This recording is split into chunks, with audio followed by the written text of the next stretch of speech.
Donc ma première question, selon vous, est-ce que la figure paternelle a à la fois un aspect spirituel et à la fois un aspect temporel?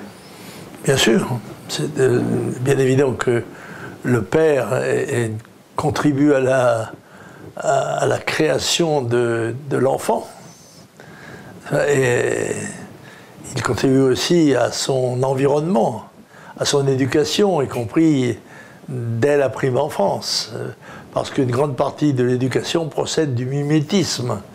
Et donc la reproduction par l'enfant des gestes de son entourage. Alors il est évident que quand il y a un père, il y a tout de même une influence paternelle qui s'exerce. Quand il n'y a que la mère, il n'y a que l'influence maternelle. Est-ce que vous avez aussi une vision un peu plus, peut-être on pourrait dire religieuse, entre guillemets, où le père pourrait représenter quelque chose de plus transcendantal? Oui, si on veut, dans la mesure où dans la religion chrétienne, le Père est donné dans la Trinité comme étant en quelque sorte le géniteur, si j'ose dire, puisqu'on parle du Fils de Dieu. C'est que donc il y a un Dieu le Père. Et donc en soi, spirituellement, il y a un aspect majoratif dans la notion de Père, et de Père éternel, de surcroît. Très bien. Est-ce qu'à votre avis, la figure du roi de France incarnait justement ce double aspect? Oui, absolument. Je pense que l'onction sacrée qui était faite au roi de France à Reims était justement la marque de la paternité du peuple de France attribuée au roi de France. Je pense que c'est clair que de la même manière qu'on dit que le colonel est le père du régiment.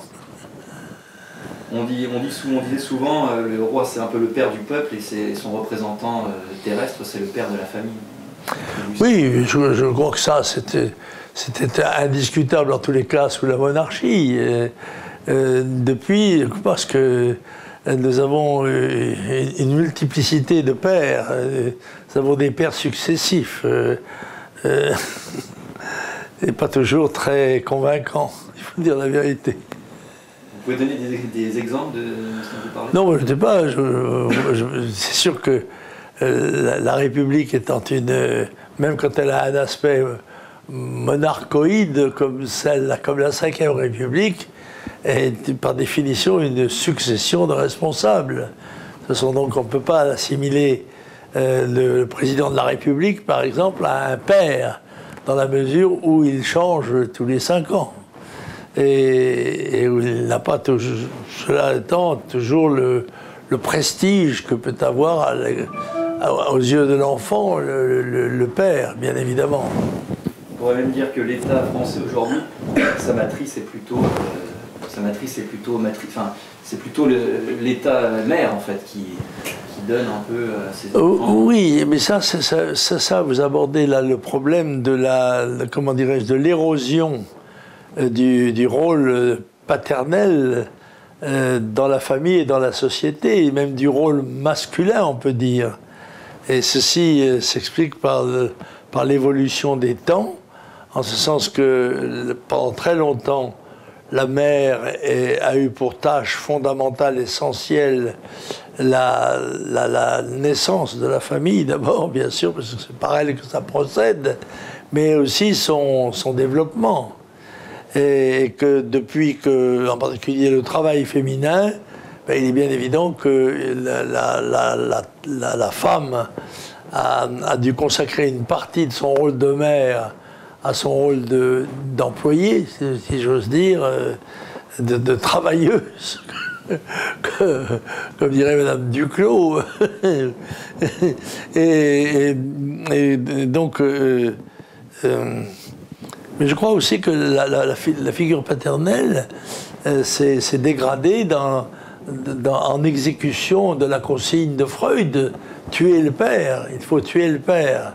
C'est-à-dire que je ne souscris pas du tout à cette formule, mais il est certain que c'est une formule qui a imprégné le monde moderne. Il y a une hostilité en quelque sorte patente qui a été créée à l'égard du père.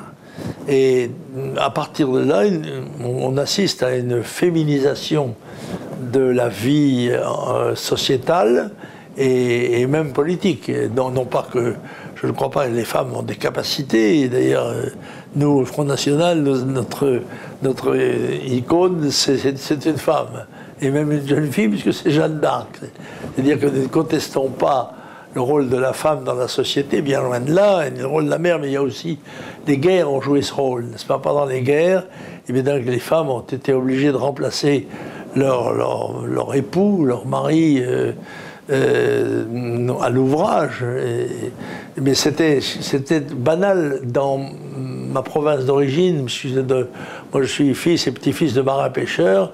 Bon, ben, très souvent, comme les hommes étaient absents, les couples où les hommes sont absents, et bien, ce sont évidemment les femmes qui jouent le double rôle. Elles sont à la fois mères et à la fois pères.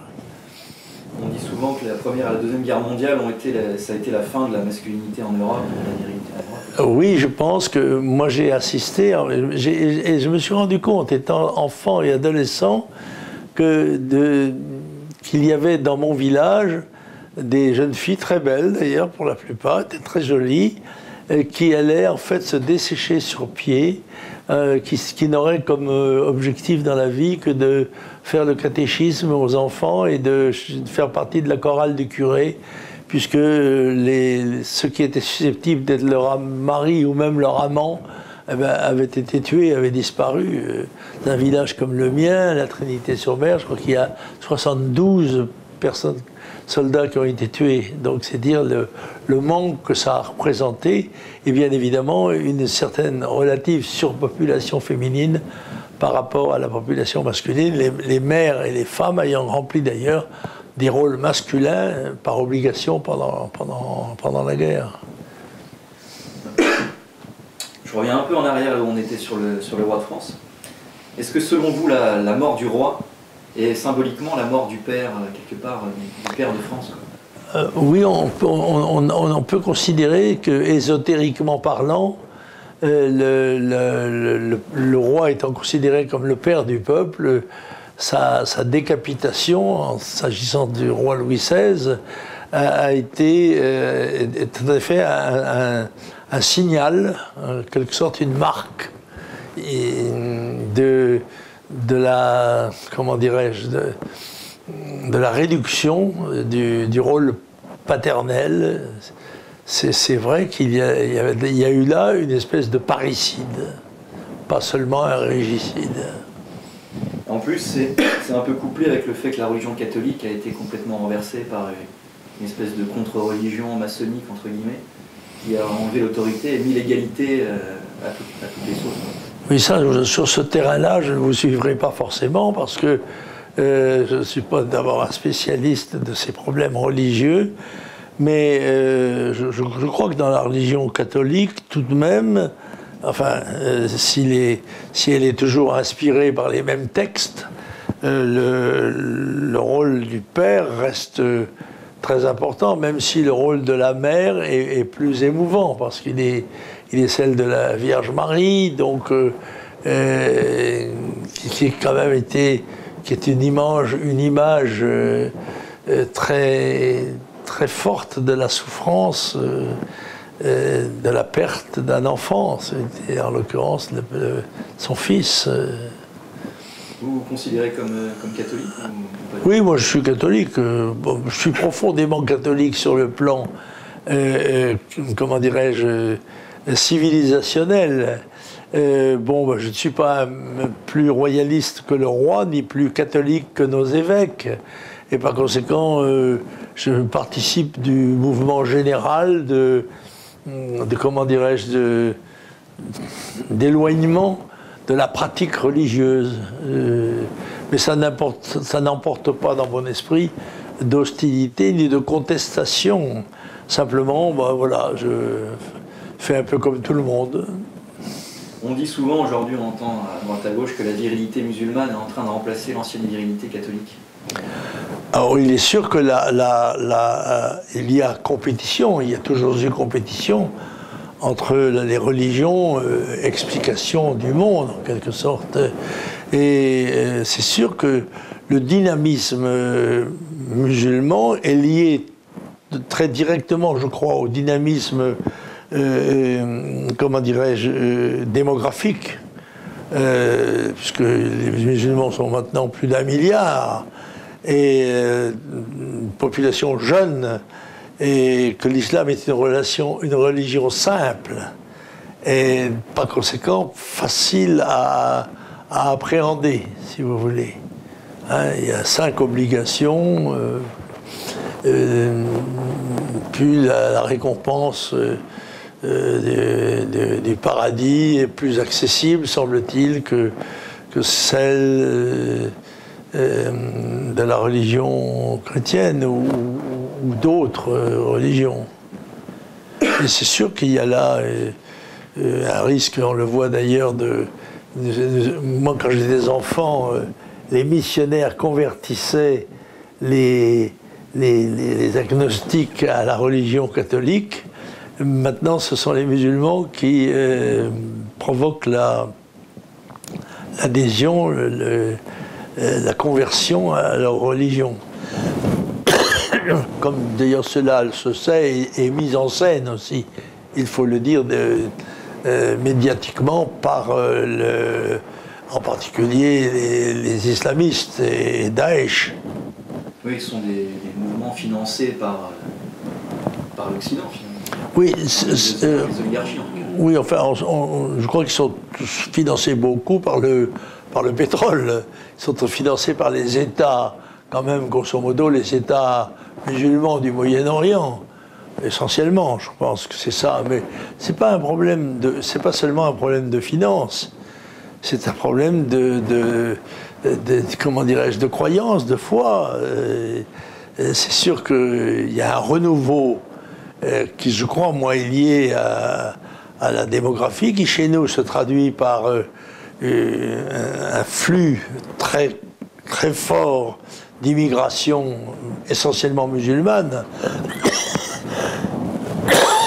pardon, principalement musulmane en tout cas. Par conséquent, la coexistence, la promiscuité, le mimétisme, la crainte aussi. La crainte aussi. Il faut savoir qu'une communauté qui comporte une aile terroriste, peu ou prou lui est soumise. Pour la bonne raison qu'il y a quand même parmi elles des gens qui tuent. Et dont les consignes, évidemment, sont beaucoup plus certainement exécutées que des simples conseils ou des simples appels.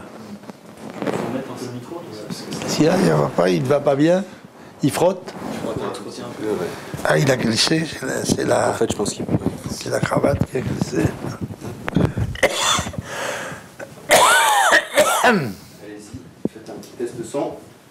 Allez-y, parlez un tout petit peu. Dites-moi ce que vous voulez. Non, mais ça va, est-ce que vous m'entendez bien, là? Là, c'est parfait. Là, c'est parfait, alors que demande le peuple? Tu tombes toujours? Ouais. Alors justement, je trouve que ce que vous venez de dire, ça se rapproche un peu d'une certaine haine de soi que peuvent avoir les Français envers eux-mêmes, et qui, j'ai l'impression, vient de l'influence de mai 68. Qu'est-ce que vous en pensez? La décadence de notre pays remonte bien avant 68. Même si 68 lui a donné un sérieux coup d'accélérateur. En fait, d'abord, la démographie française décline depuis le XVIIIe siècle, on peut dire. Il y a encore de très brillantes exceptions, parce que j'étais à Taverny dans le 95, il y a 2 jours, j'ai signé une dédicace à une maman de 9 enfants. Par conséquent, il reste encore, Dieu merci, de grandes familles dans notre pays, mais il faut dire la vérité, le taux de reproduction de la population est tombé dans notre pays à 1,7 si on tient compte des immigrés, et à 1,3 ou 4 si on tient compte de ce qu'on appelle les Français de souche. Et c'est sûr que le formidable déséquilibre qui existe dans le monde entre les 6 milliards d'extra-européens et les 735 millions d'Européens qui ont, eux, 40 ans de moyenne d'âge, alors que les autres, c'est 20 ans, et qui ont un taux de reproduction de 1,4, je crois, en moyenne, alors que les autres, c'est de 3 à 5. Ouais. Pardon. Du coup, pour recentrer un peu sur la thématique, j'avais l'impression qu'une fois que le père spirituel et le roi de France avaient été tués, on pouvait s'attaquer au père temporel, c'est-à-dire au père de famille, et que là, pour le coup, mai 68 avait eu un très grand rôle dans la mort de l'autorité paternelle. Oui, mais cette évolution a été, sur le plan juridique, constante. Elle a tendu, en vertu de l'exigence républicaine, si je puis dire, de cette égalité, vers un égalitarisme qui prend quelquefois des aspects assez grotesques même. L'exigence d'avoir partout un homme, une femme, un homme, une femme, un homme, une femme, comme c'est le cas par exemple dans les élections, a quelque chose d'un peu surprenant et même excessif. Et c'est vrai que ça s'est fait même au détriment de l'autorité paternelle, qui jusque-là était incontestée et qui a progressivement décliné pour toutes sortes de raisons, qui ne sont pas seulement idéologiques, qui sont aussi des raisons circonstancielles, comme je vous l'ai dit tout à l'heure, à l'occasion des guerres et compte tenu de l'absence des hommes. Il y a aussi des phénomènes de mode, des phénomènes qui sont inspirés par les grands médias que sont non seulement la presse, la télévision, mais aussi le cinéma. Il y a, si vous voulez, un modélisme social qui, quelquefois, a conduit les hommes à avoir honte de leurs responsabilités et de ce que je crois être leur fonction. Leur fonction était dévolue, c'était une fonction de protection. Et leur donnait un certain nombre de prérogatives relatives justement aux devoirs supplémentaires qui étaient les leurs. Cet égalitarisme aboutit en effet à un déni relatif de responsabilité. Du coup, j'ai perdu ce que je voulais vous dire. Ah oui. Oui, du coup, pour le cinéma, c'est sûr qu'à l'époque, les têtes de gondole, c'était des Gabin, des Ventura. Aujourd'hui, c'est... C'est vrai. C'est vrai qu'il y avait plutôt le cinéma était basé sur un certain culte du héros, alors que depuis 68, et peut-être même un peu avant, on a imposé l'image inverse, l'image, on peut dire, invertie de l'anti-héros, en quelque sorte. Ça s'est vu dans le choix des personnages, mais je crois que le héros, tel que reste encore très populaire dans un certain nombre d'apparitions cinématographiques. Oui, bien sûr. Alors pour revenir encore une fois... Mais tout ceci participe de la désagrégation de la société, on peut dire, occidentale. Vous pensez que le fait que finalement les Français, entre guillemets, de souche, n'aient plus accès à leur culture propre, ça empêche finalement l'Occident, enfin, en tout cas la civilisation occidentale, de perpétuer?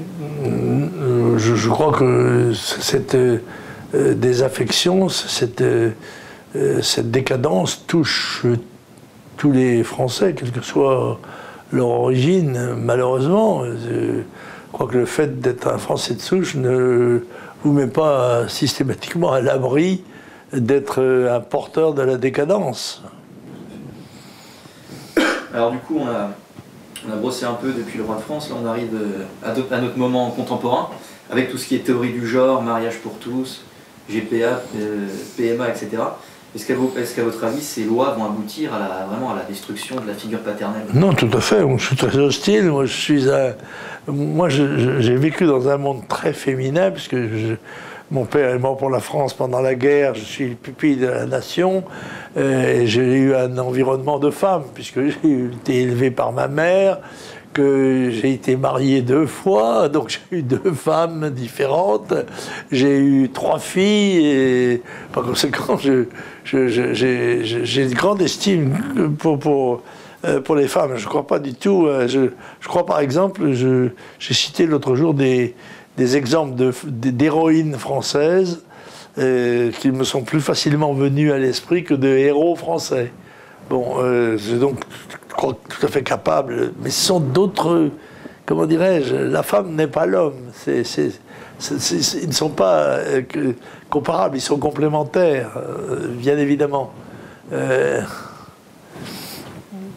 du coup, cette complémentarité-là, c'est la famille traditionnelle et on oui, c'est absolument. Donc, par conséquent, je suis très hostile à la théorie du genre, mais vous savez ce qu'on dit, que les Suédois sont très gênés parce qu'ils avaient pris l'initiative de supprimer les urinoirs pour hommes. Et puis ils sont très embêtés parce que les toutous, les chiens continuent à faire pipi en levant la patte quand ils sont mâles et à s'accroupir quand ils sont femelles. Alors ils ont du pain sur la planche, si j'ose dire. Du coup, est-ce qu'à votre avis, s'attaquer à cette famille traditionnelle, est-ce que s'attaquer à cette famille traditionnelle, c'est s'attaquer à la nation quelque part? Bien sûr, forcément. Je crois que ça participe d'un ensemble, d'une construction de civilisation à laquelle il ne doit pas manquer ni un étai, ni une pierre.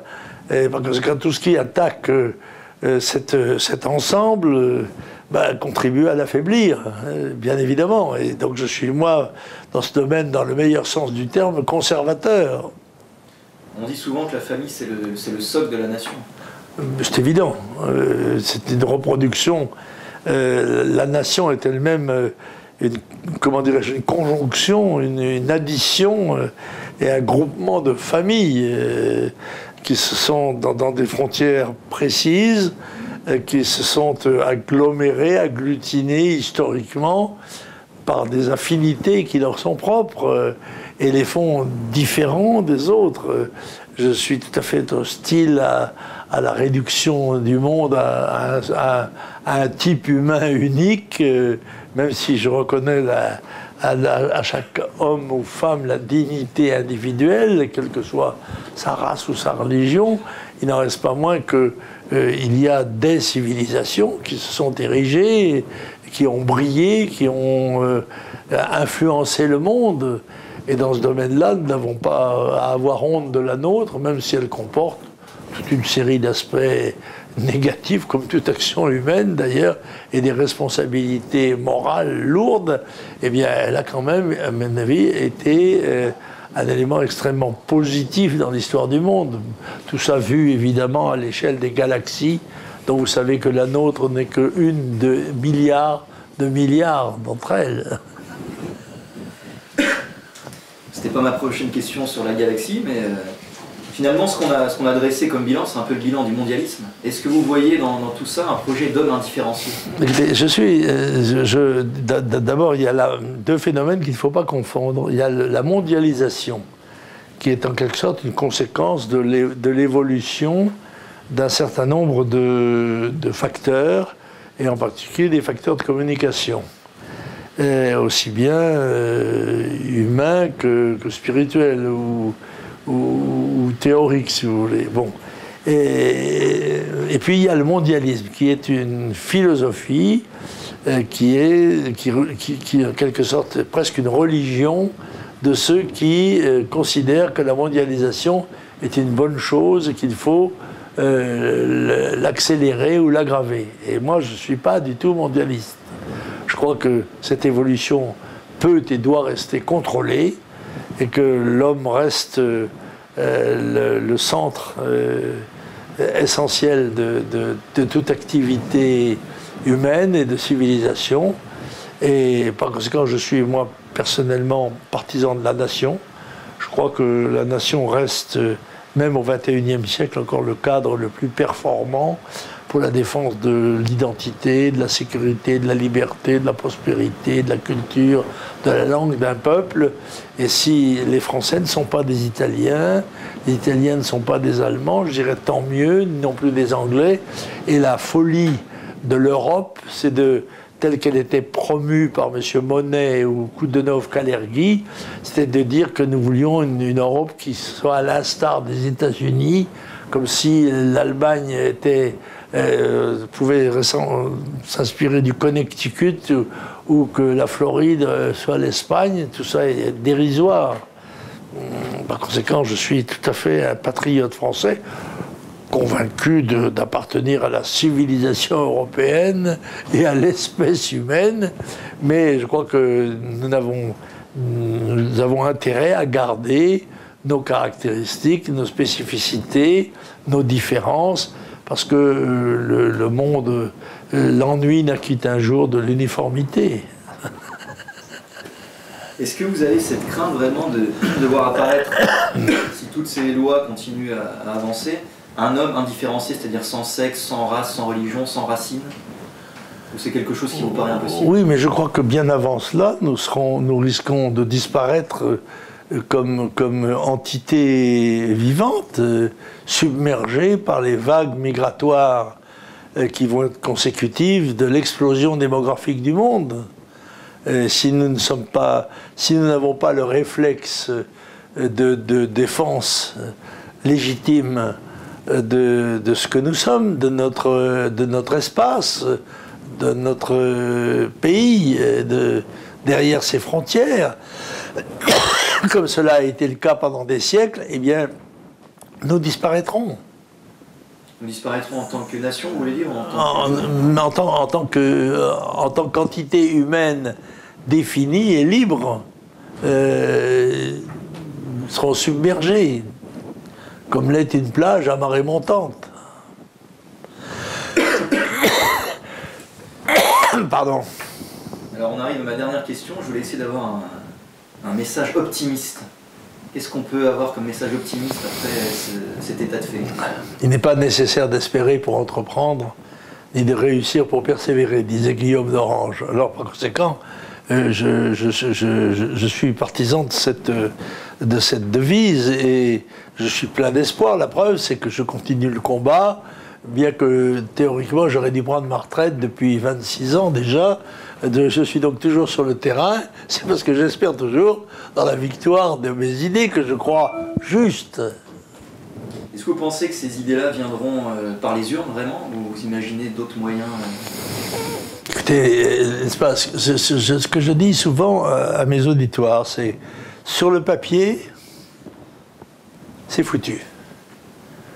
Toutes les courbes françaises vont dans le mur. Mais nous ne devons jamais oublier que nous faisons partie d'un peuple dont la longue histoire a démontré qu'à plusieurs reprises, à des moments où la France apparaissait comme étant définitivement condamnée, il y a eu des sursauts improbables, quelquefois providentiels. Et donc, par conséquent, cela doit nous conforter dans l'idée qu'il faut toujours continuer à se battre. Tomorrow is another day. La vie commence toujours demain. C'est pour ça que j'espère toujours que ça sera mieux. Ouais, c'est parfait. Ça n'a pas grand-chose à voir, mais enfin, quoique. Qu'est-ce que vous pensez un peu de cette ligne c'est un peu comme dans le sujet. Un peu de cette ligne qui tendrait à vouloir se réconcilier avec les musulmans dits patriotes qui pourraient nous aider justement à refonder Oui, mais je crois malheureusement, si vous voulez, encore je vous l'ai dit tout à l'heure, je crois qu'une communauté qui comporte une aile activiste et terroriste même, c'est-à-dire une aile qui tue, eh bien, a une influence sur l'ensemble de cette communauté.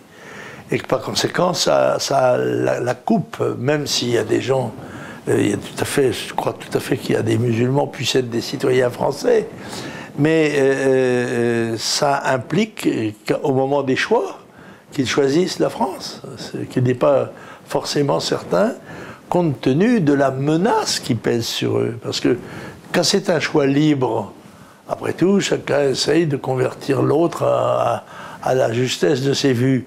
Mais quand ça s'exerce, quand ce choix s'exerce sous la menace de la mort, comme c'est le cas dans beaucoup de pays, eh bien, à ce moment-là, il n'y a plus de liberté de choix. Il n'y a plus que la guerre pour se défendre. Hein.